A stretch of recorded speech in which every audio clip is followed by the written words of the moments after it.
Assalamualaikum warahmatullahi wabarakatuh. Perkenalkan, nama saya Ananda Dwi Saskia dengan NIM 12570101014. Di sini saya akan menjelaskan konsep ortogonal dan ortonormal dalam bentuk mind mapping.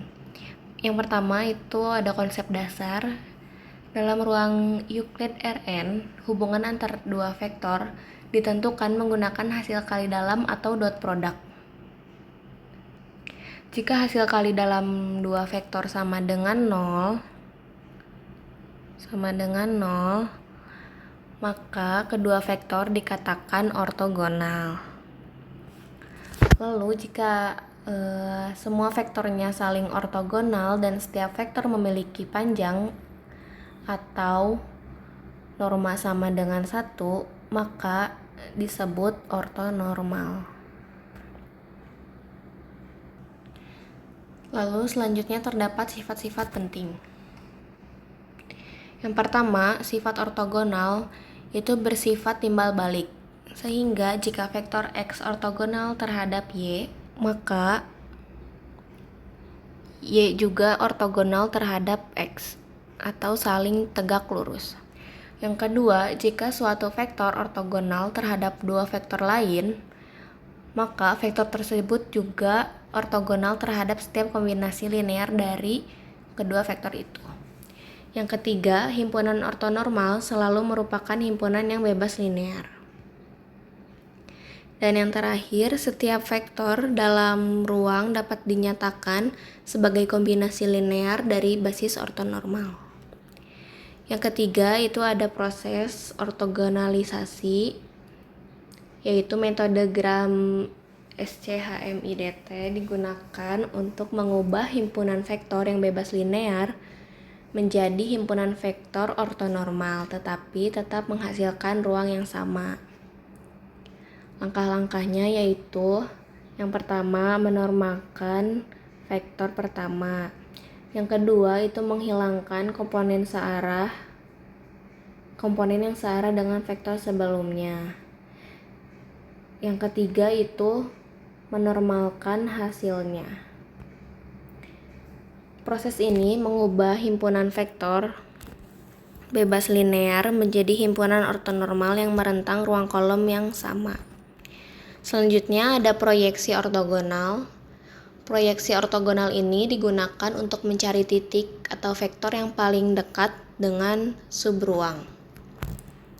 Konsep proyeksi ortogonal ini banyak digunakan dalam metode kuadrat terkecil untuk memperoleh solusi terbaik ketika suatu sistem persamaan tidak memiliki solusi tetap. Proyeksi ortogonal ini banyak digunakan dalam metode kuadrat terkecil untuk memperoleh solusi ketika suatu sistem persamaan tidak memiliki solusi tepat.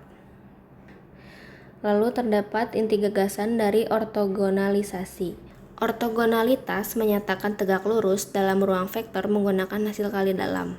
Himpunan ortonormal menyederhanakan perhitungan, memperjelas struktur ruang, dan menjadi dasar banyak aplikasi praktis. Lalu yang kelima, terdapat aplikasi utama. Yang pertama itu ada pendekatan kuadrat terkecil.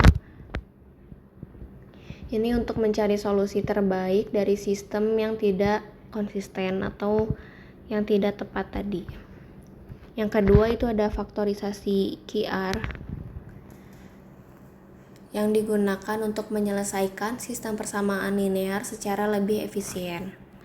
Yang ketiga itu ada proyeksi dan aproksimasi, yaitu mendekati vektor atau data dengan proyeksi ortogonal ke subruang, misalkan aproksimasi polinom atau aproksimasi data.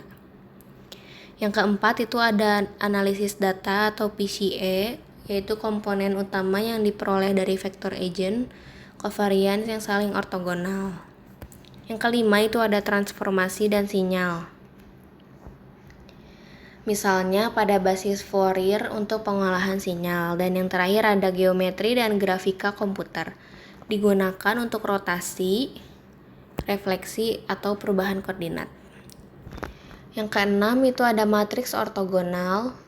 Suatu matriks dikatakan ortogonal jika memenuhi persamaan. Artinya, kolom-kolom matriks tersebut membentuk himpunan ortonormal. Sifat pentingnya adalah inverse matrix sama dengan transposnya, serta transformasi yang dihasilkan tidak mengubah panjang ataupun sudut suatu vektor. Ini ya, mempertahankan panjangnya. Yang terakhir terdapat contohnya pada ruang R3 di mana vektor U1, U2, dan U3 adalah merupakan basis ortonormal standar. Setiap vektor di ruang tersebut dapat dituliskan sebagai kombinasi linear dari ketiga vektor tersebut. Kesimpulannya adalah ortogonal berarti dua vektor saling tegak lurus atau memiliki hasil kali dalam nol, sedangkan ortonormal berarti selain saling tegak lurus, setiap vektornya juga memiliki panjang 1. Sekian penjelasan dari saya. Terima kasih. Wassalamualaikum warahmatullahi wabarakatuh.